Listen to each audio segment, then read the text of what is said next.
Assalamualaikum warahmatullahi wabarakatuh.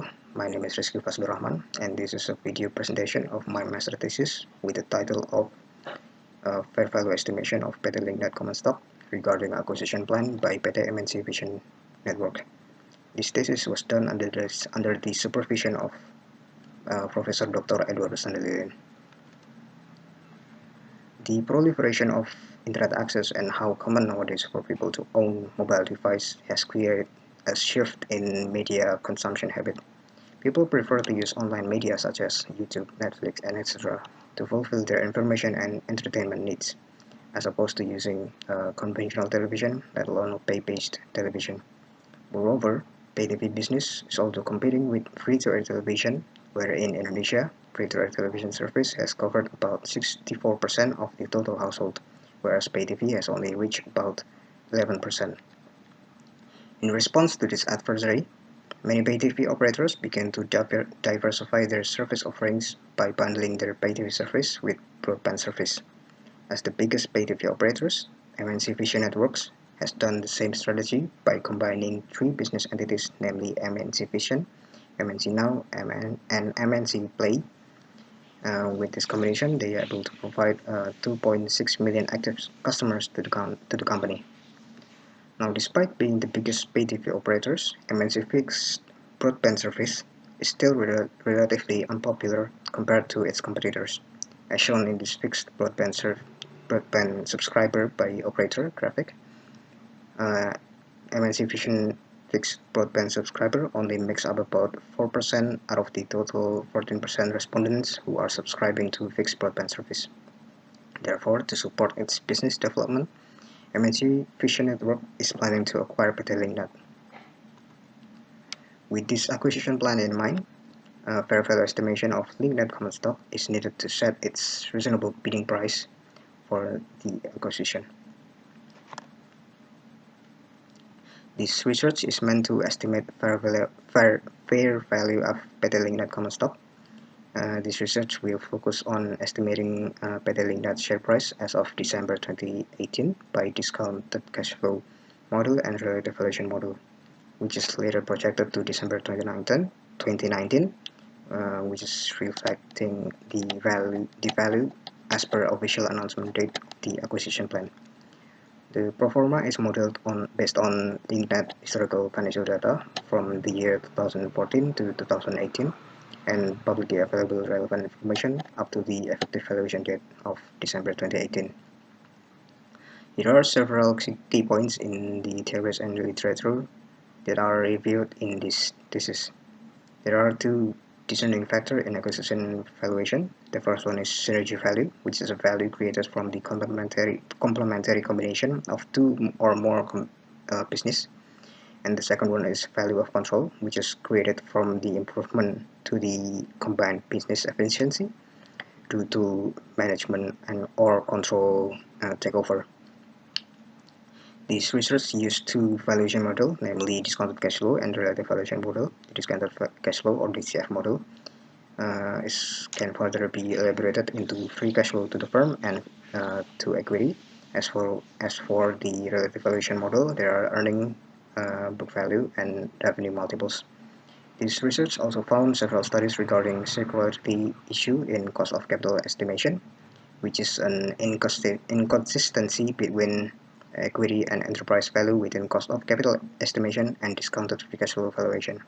To address this issue, a process called rolling WACC is used, which is basically an iteration of equity value to converge the value of enterprise and equity value within the cost of capital estimation and discounted cash flow valuation result.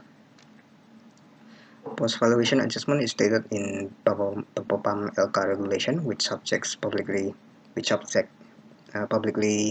traded company to premium or discount for lack of control at 25% to 35% of the indicative value, and discount for lack of marketability at 20% maximum for majority of stockholders.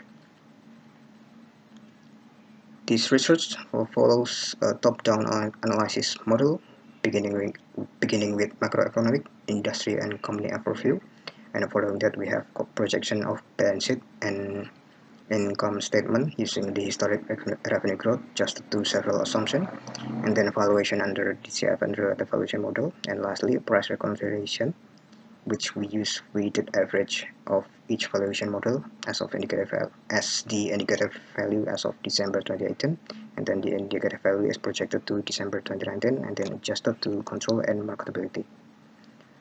And moving on to our result discussion, the global economic growth is slowing down from the 2017 at 3.8%, down to 3.7% in 2018, and the World Trade Forum is also declining from 4.7% growth in 2017 to 3.7% in 2018, which also took a toll in Indonesia in the decline of export performance, whereas import components were increased because the high demand from the infrastructure projects. The global uncertainties is also worsened by the aggressive increase in federal funds rate, which led to capital outflows in emerging markets, including Indonesia. Despite this condition, the GDP growth in Indonesia at the time still showing a resilience with 5.17% growth, while GDP for information communication and technology sector is down to 7.02%. Now, due to the decline in export, the rupiah exchange rate was down to 14,481 rupiah per US dollar, whereas inflation was able to get at low level of 3.2%. Moving on to the industry factor, the Indonesia pay TV penetration, as we discussed earlier, is among the lowest in Asia Pacific, with only 11% of total household in 11 major cities. Media Partner Asia claims that pay TV business will grow at an incremental rate in the coming years, while fixed broadband business is expected to grow significantly. As for the demography, Indonesia population is dominated by productive age group between 15 to 64 years old, and according to the data by Asia Video Industry, Generation X, who are born between 1960 to 1980, is the dominant pay TV viewers with 10% of their media consumption is attributed to pay TV viewing, whereas millennials, who are born between 1980 to 1990 until late 1990 spend 99% of their media consumption on pay TV and 58% on online platform. In accelerating Indonesia broadband infrastructure development, government has initiated an Indonesia Broadband Plan, which is set to finish in 2019. We can conclude that fixed broadband business is expected to help boost the customer growth in the coming years.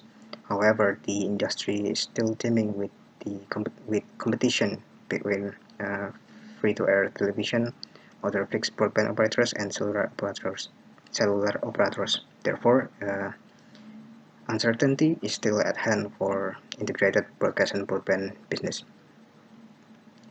PT Lingkat is a media company operating in fixed broadband network and in fixed network, multimedia, internet, and business consultation service, covering Greater Jakarta, Surabaya, Bandung, Bali, Malang, Medan, and Batam.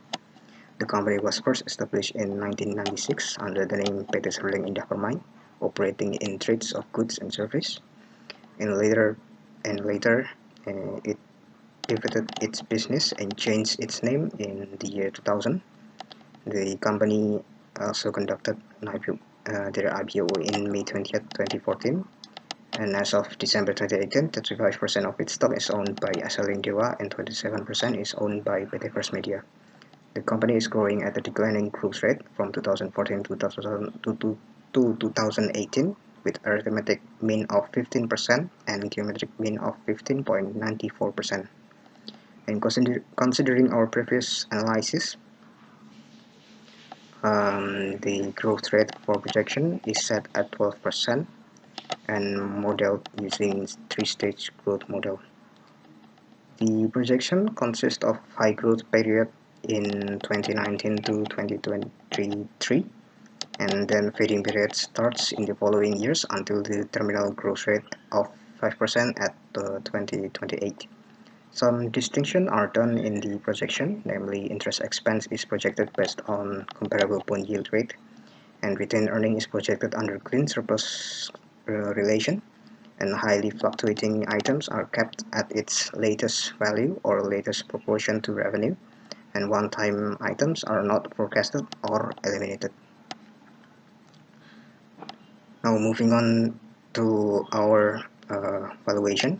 Cost of equity is estimated using capital asset pricing model with risk-free rate at 7.9%, market risk premium at 8.6%, and beta at 9.91. And from those input, the cost of equity is estimated at 15.8%. Cost of capital is estimated using weighted average cost of capital. The weight of equity is at 99.57%, with the cost of debt is estimated at 9.35% using the comparable bond yield rate, and the weight of debt is 0.43%, and the tax rate is 25%. And from those inputs, we get the estimated cost of capital of 15.76%. And as we discussed earlier in the literature review, there is an inconsistency between equity value on cost of capital estimation and the discounting result, so we need to iterate the equity value until they converge by using the equity value in the previously computed result. This iteration gives us a cost of capital at 15.74%. This doesn't differ much from the previous cost of capital because of the heavy proportion on equity. Moving on to our DCF model, free cash flow to the firm has estimated total of value per share at 3,179 rupiah. For FCFE, the value per share is estimated at 2,876 rupiah. For the relative valuation model, we use 5 comparable companies and 3 ratios, each representing earning, revenue, and book value. EV per EBITDA estimates share price at 3,088 rupiah, and then price per sales estimates share price at 3,524 rupiah, and then price to book estimates at 5,762 rupiah.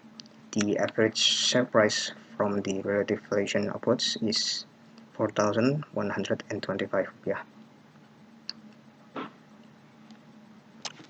Each model in this research are then weighted based on its reliability. Relative valuation is weighted at 25% because it tends to simplify complex information related to the intrinsic value of the subject company, whereas DCF model is weighted at 75% because it considers more comprehensive information that is relevant to the linked future performance. This indicative value is then projected to December 2019 using the expected growth rate of 12%, which gives us an indicative value of 3,698 rupiah. Lastly, to arrive at the acquisition price, the indicative value is adjusted to 30% premium of control due to control takeover of synergetic company, and 10% of discount for lack of marketability due to future uncertainties in the business coming from the competition and the declining economic growth. The final estimation gives us a fair value of linked common stock at 4,438 rupiah. In conclusion, market value of linked common stock as of December 2019 was undervalued compared to the estimated price for acquisition, and there are also several shortcomings in this research. Namely, this research does not incorporate internal information or any substantial changes in the industry beyond the valuation date, and this research only used 2 valuation models, namely DCF and relative valuation model, and financial projection may contain analyst bias, which may further distort the estimation accuracy.